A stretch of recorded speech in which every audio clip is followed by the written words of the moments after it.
Olá amigos, vamos à nossa videoanálise de fechamento do pregão desta terça-feira, dia 2 de dezembro. O Ibovespa apresentou mais um dia de queda, 1,27%, confirmando a sinalização já comentada na última videoanálise, de, para mim, uma mudança de tendência, vindo uma tendência de alta. O pregão passado, em vez de gerar uma sinalização positiva, anulou essa possibilidade e no pregão de hoje também não conseguiu gerar uma recuperação, se aproximando mais da região de suporte, que fica aqui em torno dos 51.250 até os 50.500 pontos.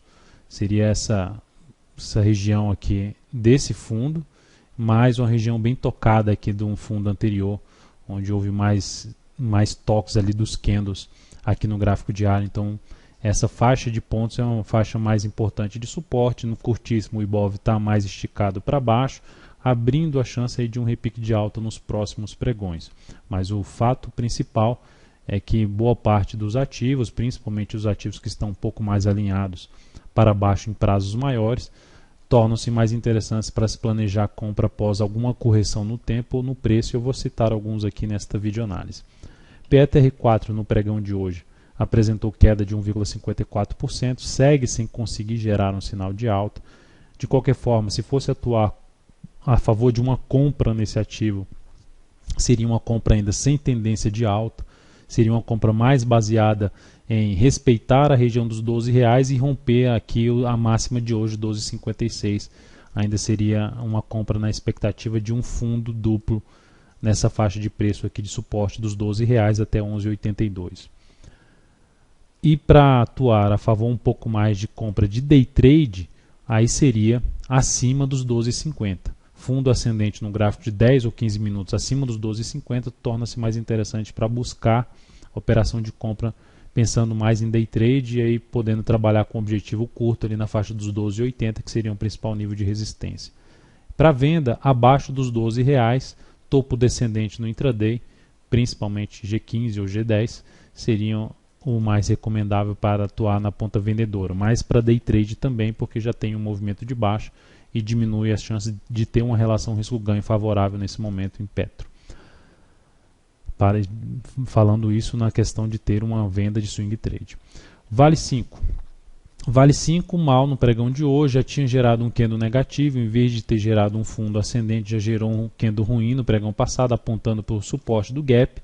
Aí vai lá testar o suporte do gap, fecha abaixo do suporte desse gap, que era 18,98. E no momento agora aponta para o próximo nível de suporte de 18,52. O fato é que o ativo já vem de um movimento de baixa, ainda tem chance de respeitar essa região de suporte, gerar um fundo no mesmo nível ou até um pouco abaixo do fundo anterior, mas a questão principal desse papel é que mantém a tendência de baixa de médio prazo, o que dificulta ou torna bem mais arriscado compra de swing trade em cima da Vale 5. Mesmo quando o ativo fez isso aqui, com a possibilidade de ter um fundo ascendente, ainda seria uma compra mais arriscada. E agora eu vejo ainda mais dessa forma. Se fosse atuar a favor de compra de day trade, para mim ela deveria acontecer acima da região aqui em torno de 19,15. Então seria mais interessante que acontecesse fundo ascendente no G10 ou no G15 após o retorno do preço para cima de R$19,15.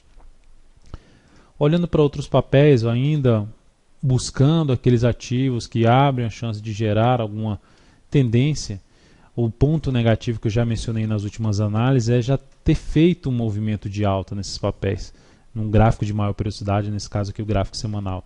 E esses ativos iniciaram um movimento de baixa por aqui.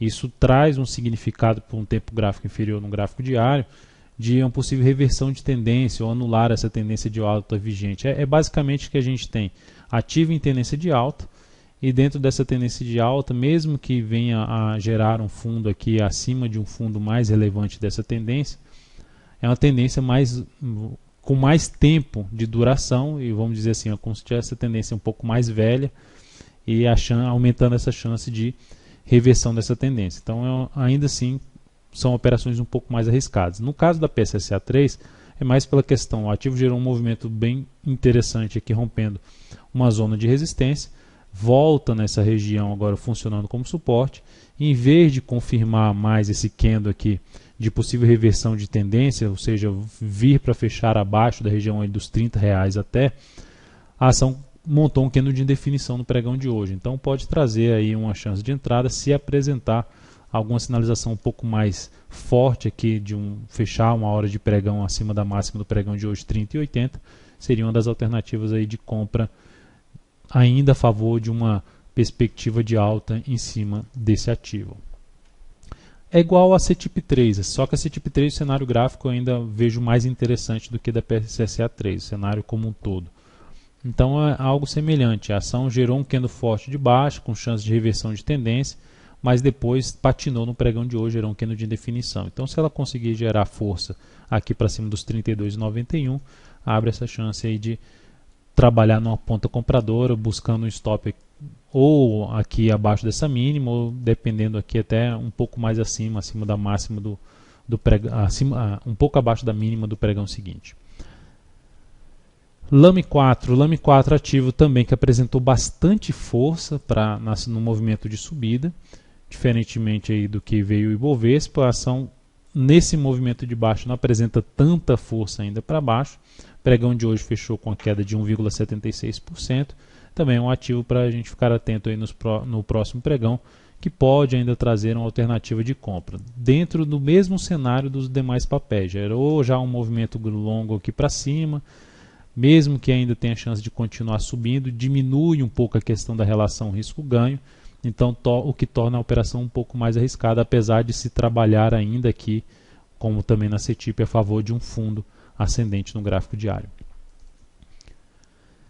MRFG3, Marfrig, agora falando para baixo, quais os ativos que eu vejo que confirmaram realmente, por mais que não tenham perdido fundo anterior no gráfico diário, mas ativos que confirmaram o final de uma tendência de alta, apontando para uma tendência de baixa e tornando-se mais interessante para se planejar a venda através de após um movimento de correção no tempo ou no preço dessa queda atual. Seria, por exemplo, o Marfrig, caiu hoje 9%, no pregão passado caiu 7,49%, então o ativo confirmou a perda ali que poderia funcionar como suporte, a região dos R$ 6,00, 6,05 a R$ 6,00, veio forte para baixo, essa região num repique de alta tende a funcionar como resistência. Fato é que eu não entraria vendendo a perda dessa mínima, eu aguardaria sim a correção que eu acabei de comentar para esses papéis que eu estou falando aqui em relação à possibilidade de venda um pouco mais adiante pelo gráfico diário, venda de swing trade. BR Malls, BRML3, fechou pregão de hoje com queda de 4,37%, confirmou o pregão de ontem, a queda de ontem, assim como a BVMF3 também fez algo parecido, só não coloquei ela aqui porque já comentei no pregão na videoanálise passada. Então confirmou também aqui a BRML3, seguindo com seus topos descendentes. Ficaria atento que o movimento contrário a essa queda que ela vem apresentando, mesmo que ela venha romper aqui direto, ainda vou ficar atento mais para buscar venda com relação ao risco-ganho um pouco mais favorável em cima de BRML3, caso não apresente muita força para subir. E aqui a HGTX3, que ontem perdeu toda uma zona de suporte. Para quem opera rompimento, seria uma das alternativas de venda a favor de rompimento com stop lá em cima, stop bem salgado, bem longo. Então nesse caso aqui, já vem com o movimento de baixo, ficou um pouco mais esticado para baixo no G60. Repique de alta nessa ação, ou uma correção, a gente chama de correção, seja no tempo ou no preço, também tende a favorecer venda. São papéis que estão iniciando um movimento de baixo no gráfico semanal, papéis que anularam, essa aqui ficou mais claro que anulou a tendência dela de alta, vinha com topos e fundos ascendentes bem fracos, e num único movimento de queda, distancia bastante do fundo anterior. Então a partir de agora é um ativo, no meu entender, interessante para planejar venda de swing trade. Então é isso, amigos, muito obrigado por sua atenção e também pelo acesso diário ao site daltonveira.com. Grande abraço e até a nossa próxima videoanálise.